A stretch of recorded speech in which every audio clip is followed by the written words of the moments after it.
কইরা রাখিও, গরিবী হালাতে আমার মরণ দিও, গরিবদের সাথে কিয়ামতের ময়দানে হাসর করাইও। আল্লাহ কয় এই গরিবেরা ভয় পাইস না, যদি আল্লাহর হুকুম মতো জীবন চালাও ধনী লোকের 500 বছর আগে জান্নাতে চলে যাবি। আল্লাহ কয় এই রোজার 1 মাস দিয়ে 11 মাস টাইট কর। রোজার মাসে হালালটা সামনে ক্ষুধা আছে তারপরও খাও না, বাকি 11 মাস সবক আদায় করবি, হারামটা কেমনে খাই।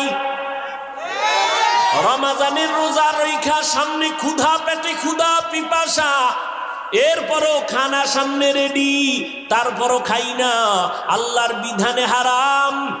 তাহলে আমি রমাজান ছাড়া বাকি মাসে হারামটা কেমনে খাই?